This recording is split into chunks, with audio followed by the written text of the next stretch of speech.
Okay, Clayton. This is Renee.piane and Clayton Norcross. Welcome back to week 18. And this week is part 2 of Let's Talk About Sex, Baby. I know people love to talk about You love this topic. You're a I love to passionate dance. Italian. I love it. Hey, Oh, I'm Italian. I'm Italian. You know You're a married that. woman. I can't do, well, I can talk about the menu with you, right? Absolutely. I talk, a lot of people are really uncomfortable. Look at his face. It's gotten all red. So you know that this is a topic that turns Clayton on. Everybody likes to talk about it, but when it actually comes down to dating, it gets uncomfortable when you really don't know somebody and the spark is there.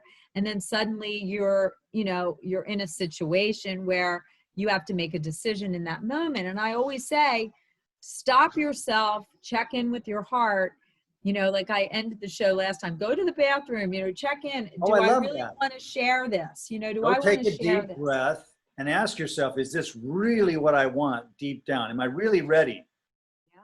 And I have to ask myself the same question because, generally a man has to initiate. But I'm asking myself, what's the richest experience I want to have with this woman? And if that's what's in my mind, rather than am I going to be fulfilled or denied, and I got to roll the dice and make a decision right now, that's a lot of pressure. That's a lot of discomfort. I fantasize, I believe that I'm a good lover. I'm a patient lover. I like to go on for a couple of hours and really get to know lots of calls. He's going to get lots of calls. I'm not a slam Not every bang. man is into all that romance and all that. Right. That's a gift to be a lover rather than somebody that wants a quickie. Yeah. There's a big difference. Are you a lover or are you a giver or a taker? And this is something that I think a woman really wants to know about a man, and a man wants to know about a woman.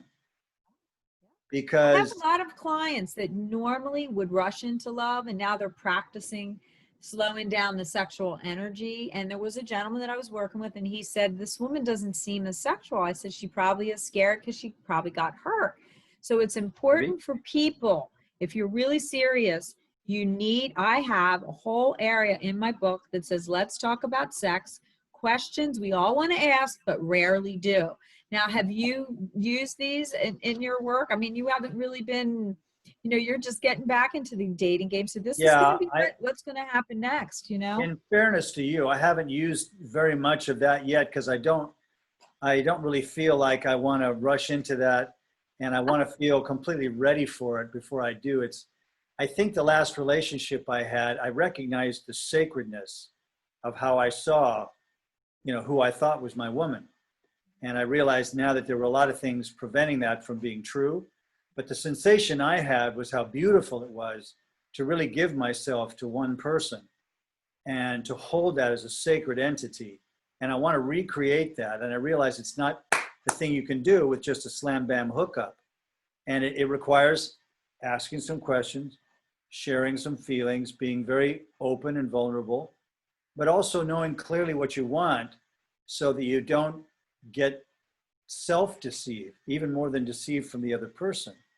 And so you bringing, I think, an offering of richness by asking some questions like, how do you handle birth control?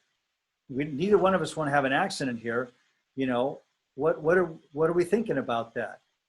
And that allows. Also, this is, do you assume, women sometimes assume, and men, that they're in a committed thing once they have sex, and that may not be the truth for the person that you are involved a lot of guys with. So if you haven't spoken about it, women go, well, we were together, we went out for 3 weeks, and then the third weekend we had sex. So then all of a sudden he just stopped calling. And I'm like, well, did you make an agreement that you were going to be exclusive with each other? Is that something you want? Now, some people are out having a lot of sex. They don't care. They're open. They have swinging things. I've seen and heard it all, Clayton, and you know that. So it's better to find out up front. And I used all of these principles because most of the men that I dated expected me and many, many other people, male and female, that by date 3, they were going to lock it down and have sex. So what do you think about that? You think that's a norm? My experience lately is largely with European women. And what you said a moment ago is very true of them. there's a certain assumption that once you're sexual with somebody, you're an item. And it's kind of assumed. And I think it's gradually shifting, with the social environment, the social media changing. Women have many more options now. They can thumb through 100 guys like that. They're much more in the driver's seat than classically before. A lot of them are not totally comfortable with that, but some of them really are. They've become as aggressive or more so than men. They realize they can enjoy themselves as long as they've got a birth control device of some type. They take the pill or they have an IUD or something. They can be just as active and carefree as men are, obviously diseases considered.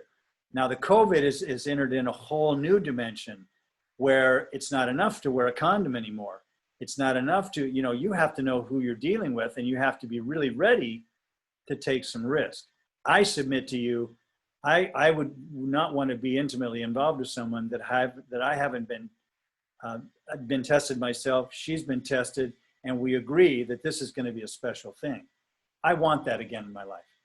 That's beautiful, but not a lot of people feel that way, but it's very important right now for all of us to be safe. I mean, it's so funny. One woman called me and she said when she sees her grandchildren, she wraps herself in plastic to hug them. Okay, that's how. And there was even a Saturday Night Live where they were having sex with the plastic. I saw it. Hilarious. So we want to be careful about these things, and we have to address the issues. And I can't believe my husband let my dog down here again. Come here. Stop it. I can't believe it. Anyway. I love him. We love Buddy, but he is sexual points here. He's horny right now and he's hungry. Oh. So you wait a minute. Just wait a minute. So my point is that every person needs to get real about how they feel. And if you are, I have dated. Come here. Come here. Say. I have dated men that said, well, you are attracted to me and I'm attracted to you. So if you're not going to have sex with me, you're not the girl for me. And I said, well, good. Then I don't need to know you more. It's really about you taking care of you based on your values. There are people that have been wild, but during Corona, it's making everybody wake up to their values, to what they want in life and what is most important. So there are a lot of groups of people that do all sorts of crazy things. And hey, as long as you're honest with the person you're connecting with and you make agreements ahead of time, that's why if you could say to somebody, well, this is what I did. I met my husband. He was dating 3 women. I said, listen, you're having sex with all these women. I'm not comfortable with that. I would like you to be tested before we even get involved. And I want to take it slow. And then I said, and you can go do whatever you want with them, but I'm not dating somebody that's dating 3.5 other women. I don't want to share. So he stopped seeing the other women, and then we both got tested and we took our time, and it took a while, but it was because we loved each other that we wanted to do it. I didn't want to have a long distance lover that maybe I'd see once a month. I wasn't going to commit to that. So who are you? What do you want? Why not speak about something that's super important that you're sharing with a special person in your life? So if you read this, it's important. As we've got a couple of minutes left here to wrap up this thought, my wish for myself and for everybody watching us is to really enjoy their partner to the maximum. That's really what's motivated me. And I've seen some of the mistakes that I've made choosing relationships that had some built-in stresses like long distance, really inconvenient to see each other. She has her life. I have my life. You can't always do this. You can't always jump on a plane and fly 4 hours to go be with somebody. So you've got to both really want it. And this whole idea of sex, you've got to decide, okay, if we're going to do this, where are we going with this? This is what I'm looking for. What are you looking for? And I think it just prevents a lot of misunderstanding and unnecessary pain and suffering for both of you to just be clear with each other. It's not about, daddy's rules or putting a padlock on somebody. It's just about, let's get real about love and sex. Yeah, and so if you know that you get attached when you have sex, wait. You can still be playful. You can still be romantic. You can still get to feel the mojo without going all the way. And there's an art to it. You know, women will go, well, he's going to leave me because I'm not having sex with him. And I said, good, let him go. Or women will say the same thing, you know. You got to So have a boundary.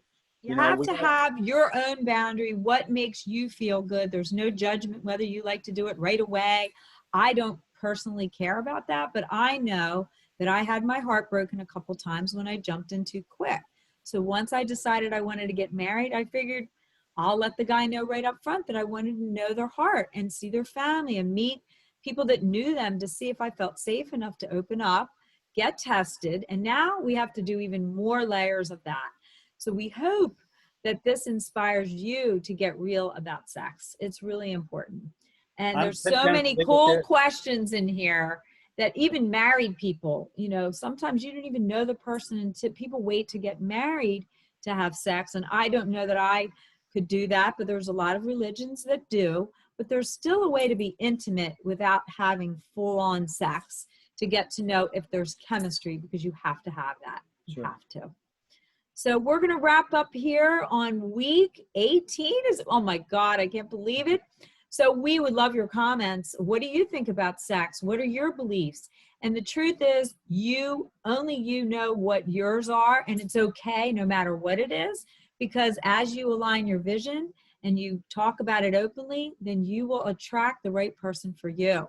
So Clayton, I'm holding the light for you because you know that I have a sacred marriage. It's been 18 years.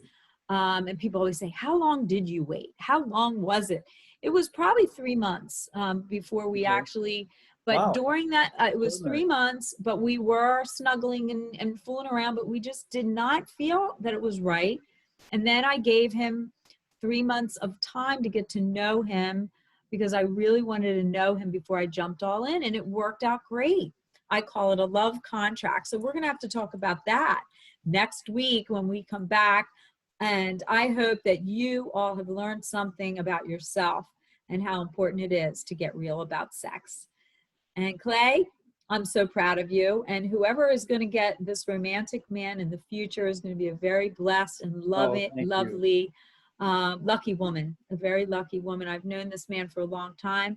And yes, ladies, there are romantic men who are willing and open to waiting. And Clayton is going to be among one of many men.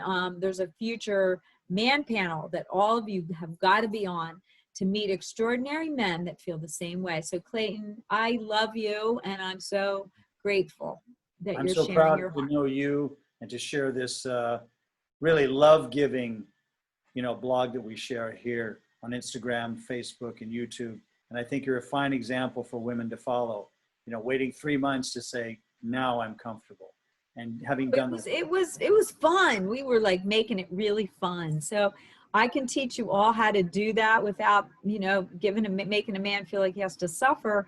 But it's more important that you really build a foundation of love and trust. And then when you do make love, it's unbelievable and connecting and spiritual and deep. That's what so that's what we're aiming for all of you, to have extraordinary love. You might want to pick up the book. There's a whole chapter called Get Real About Sex in here, and so much more. And I hope that you can feel my passion and Clayton's passion to share this information with you. And we will see you next week. Bye, Clayton. And I know that it's going to be extraordinary when it happens for you. So let's all hold the light for love to be a priority in your life. And we'll talk to you soon. God bless you. Bye. I'm gonna go feed my doggy now. Bye bye. I gotta go to Santa Monica. I think that was fine. It ran a little over. We're at about 13. Clayton.